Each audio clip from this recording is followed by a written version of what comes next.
கொலையுண்டதாக நம்பப்படும் 20 வயது இளம்பெண்ணின் அழுகிய சடலம் KLIA அருகே மீட்கப்பட்டுள்ளது. செப்டம்பர் 1ஆம் தேதி அது பொதுமக்களால் கண்டெடுக்கப்பட்டதாக KLIA போலீஸ் தலைவர் அஸ்மான் ஷாரியாட் கூறினார்.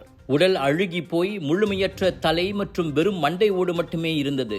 இதை வைத்து பார்க்கும்போது குறைந்தது ஒரு வாரத்திற்கு முன்பு அப்பெண் இறந்திருக்க கூடும் என நம்பப்படுகிறது. சடலத்துடன் அடையாள ஆவணங்கள் எதுவும் இல்லை. இந்நிலையில் சவப்பரிசோதனையில் அப்பெண்ணின் உடலில் 4 இடங்களில் சந்தேகத்திற்குரிய காயங்கள் கண்டறியப்பட்டன. இதையடுத்து அச்சம்பவம் கொலையாக வகைப்படுத்தப்பட்டு விசாரிக்கப்பட்டு வருகிறது. குடும்ப உறுப்பினர்கள் யாராவது காணாமல் போயிருந்தால் போலீஸை தொடர்பு கொள்ளுமாறு பொதுமக்கள் கேட்டுக் கொள்ளப்படுகின்றனர்.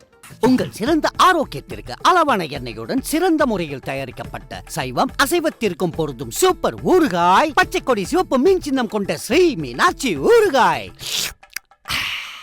விலையோ மலிவு, செலவோ குறைவு, தரமோ உயர்வு, மனமோ நிறைவு.